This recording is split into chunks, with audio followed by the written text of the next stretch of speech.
माध्यम से अपने जीवन की व्यथा को दूर करने का प्रयास करें। विचार करिएगा सज्जनों, हमारा आप सबका जो शरीर है वो 5 तत्वों से बना हुआ है। सभी लोग जानते हैं चित्त जल पावक गगन समीरा पंच रचित यह अधम शरीरा। यही 5 तत्व रूप धारण करते हैं। आप कहेंगे कैसे? प्रमाण मिलता है, विचार करिएगा। वही 5 तत्व रूप धारण करते हैं। चित्त जल पावक गगन समीरा पंच रचित यह अधम शरीरा। वही 5 तत्व रूप धारण करते हैं। अग्नि तत्व, जल तत्व, आकाश तत्व, पृथ्वी तत्व और वायु तत्व, 5 तत्व रूप धारण करते हैं। आप कहेंगे कैसे? प्रमाण कहाँ है? तो प्रमाण मिलता है। अग्नि तत्व का निरूपण मैया जानकी जी कर रही है। प्रमाण आप लेना चाहते हो तो स्वामी जी कहते हैं कि तुम पावक करो निवार,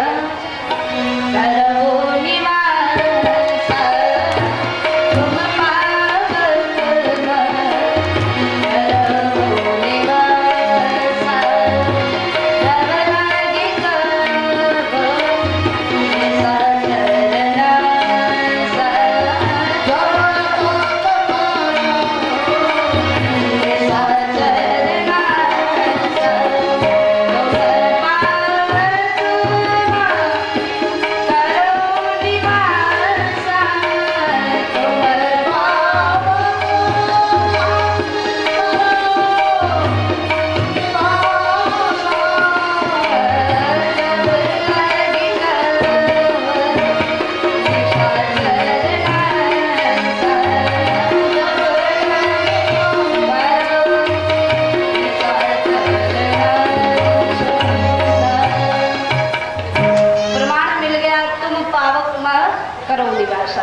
मैया जानकी जी जो है वो अग्नि तत्व है। वायु तत्व का निरूपण हनुमान जी महाराज कर रहे हैं। ये तो मनोजवम रुत तुल्य वेगम जितेंद्रियम बुद्धिमतां वरिष्ठम। हनुमान जी महाराज वायु तत्व है। वायु के 3 गुण होते हैं, नोट करिएगा। कौन कौन से? शीतल, मंद और सुगंध। हनुमान जी महाराज शीतल हैं। आप कहेंगे कैसे? हनुमान जी शीतल कैसे हो गए? जब लंका जाते हैं जानकी जी ने कहा कि तो ही देख शीतल भई जानकी, तो ही देख शीतल भई जानकी,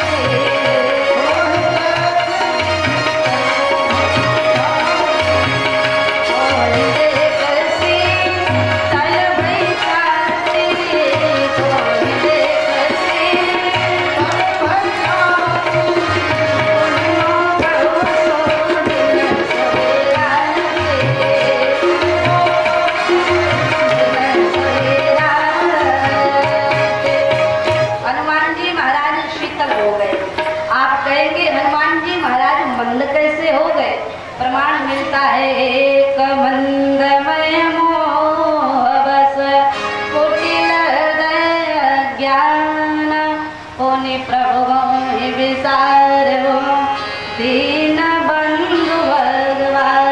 हनुमान जी महाराज शीतल हो गए, मंद हो गए और सुगंध की चर्चा आती है तो वायु में तो कोई सुगंध नहीं होती है,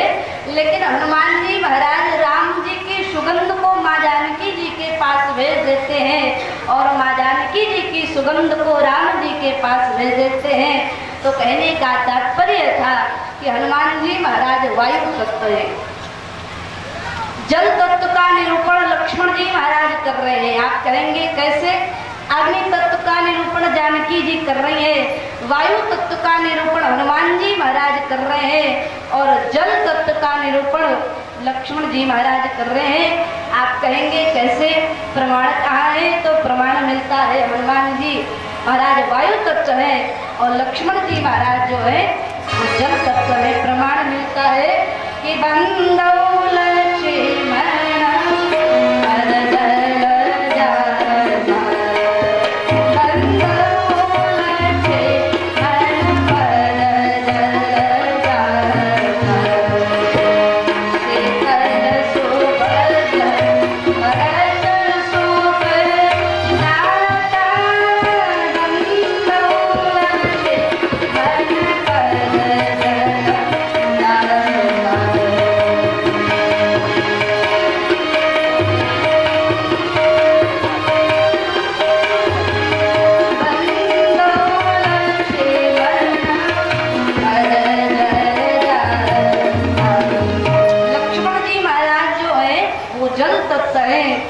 पृथ्वी तत्व का निरूपण भरतलाल जी महाराज कर रहे हैं। आप कहेंगे कैसे? प्रमाण कहाँ है?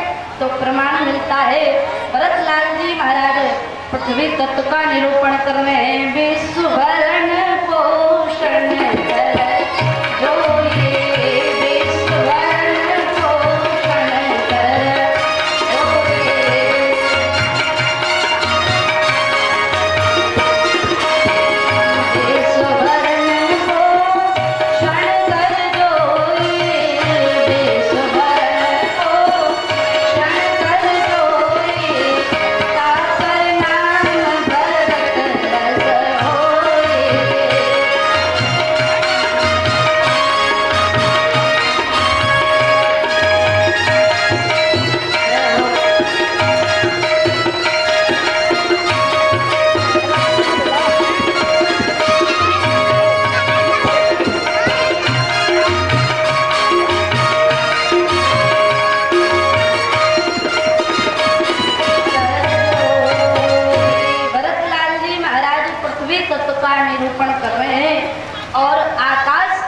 निरूपण शत्रुघ्न कुमार कर रहे। को जाके सुमिर तेरी पुनासा नाम शत्रुघ्न वेद प्रकाशा।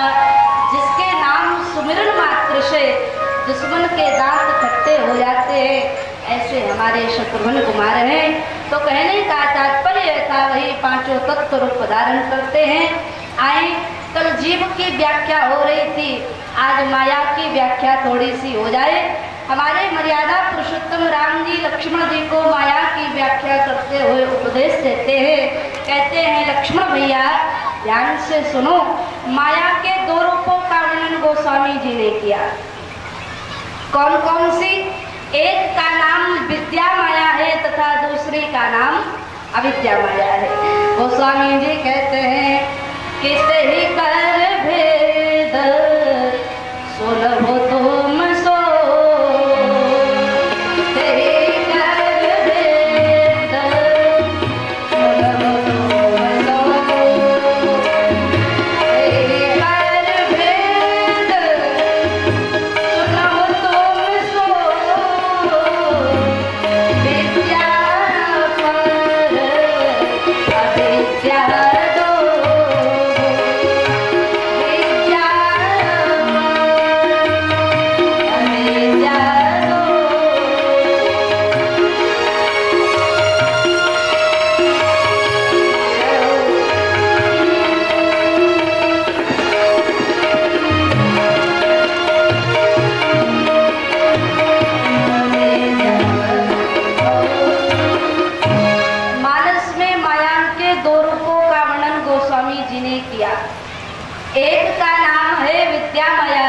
दूसरी का नाम है अविद्या माया। विद्या अपर अविद्या दो।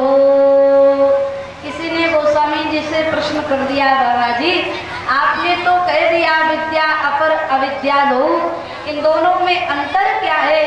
तब गोस्वामी जी ने कहा क्या कि एक दुष्ट अतिशय दुख रूपा, एक दुष्ट अतिशय दुख रूपा,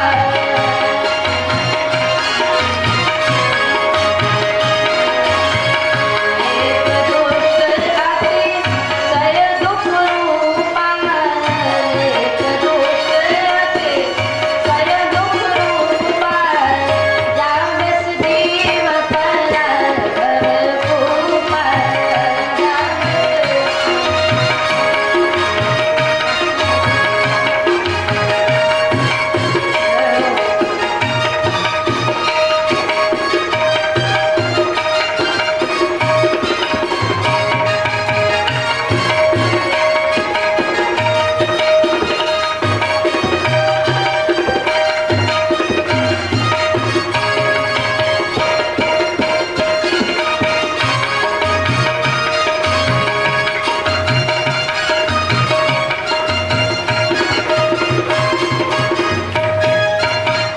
गोस्वामी जी ने कहा एक दुष्ट अतिशय दुख रूपा, जावस जीव पराग भव कूपा।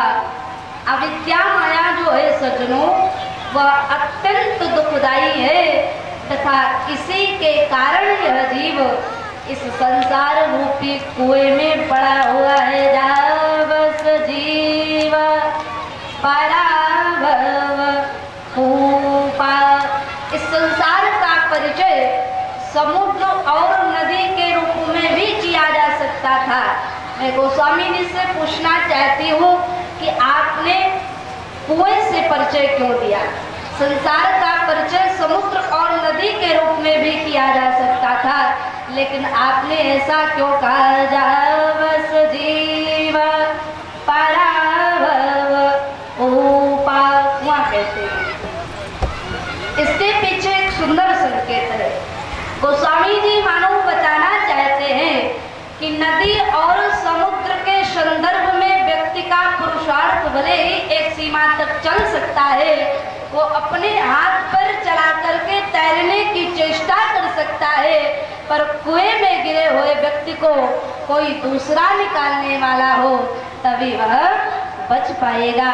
तो कहने का तात्पर्य था सज्जनों कि ठीक इसी प्रकार से यह माया के कूप में पड़ा हुआ यह जीव परमात्मा की कृपा से ही बाहर आ सकता है। इसके पश्चात विद्या माया का वर्णन करते हुए गोस्वामी जी ने कहा विद्या माया क्या है, जरा इसकी व्याख्या सुन लीजिए। गोस्वामी जी ने विद्या माया का वर्णन करते हुए कहा एक रचई जग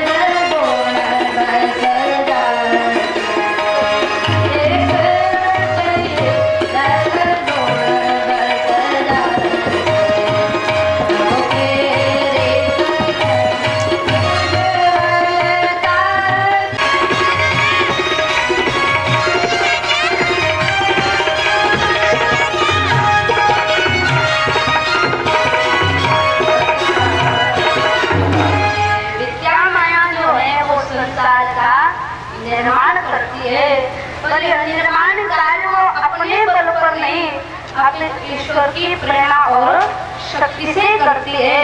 मानस में मैया जानकी जी के लिए भी माया शब्द का प्रयोग हुआ है। जब मनसरूपा की प्रार्थना पर भगवान तपस्या पर जब प्रसन्न हुए, आदि शक्ति के साथ आए और भगवान ने आदि शक्ति का परिचय दिया। ये तो आदि शक्ति यही जगत उपजाया, सो अवतरी मोरिया माया। यही वो आदि शक्ति माया है जो संसार का सृजन करती है। विचार करिएगा सुनो, मनु महाराज जी के हृदय में माँ जानकी जी के आने की कोई कल्पना, तब आपको मेरे विवाह की चिंता होने लगेगी।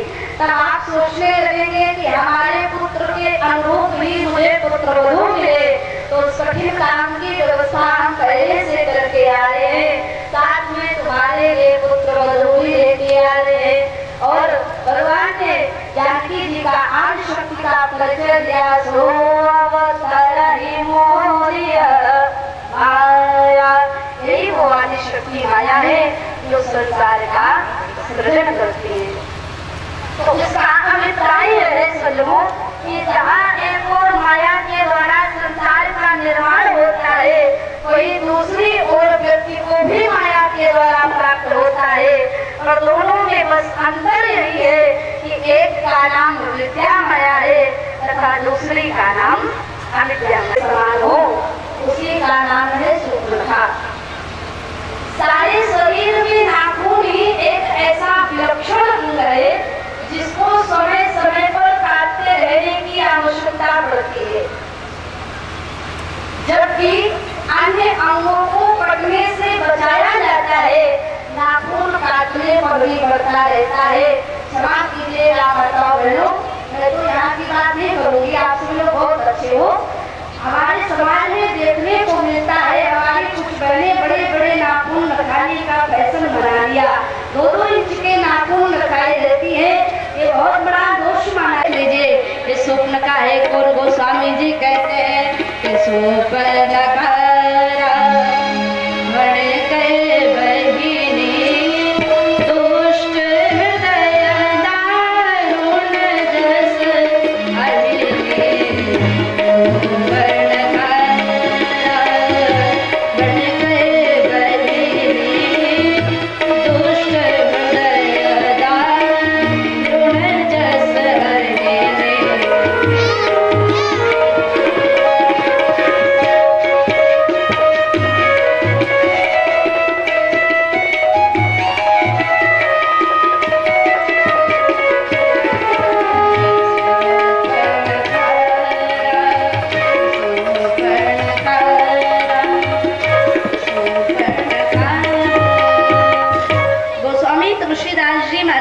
शूर्पणखा को अविद्या माया के रूप में प्रस्तुत करते हुए सज्जनों, सर्प की एक विचित्रता होती है कि उसके पास कान नहीं होते।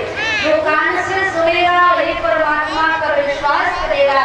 जैसे आप सभी लोग कथा सुनने आए हुए हो, कान से श्रवण कर रहे हो, इसलिए परमात्मा पर विश्वास हो रहा है।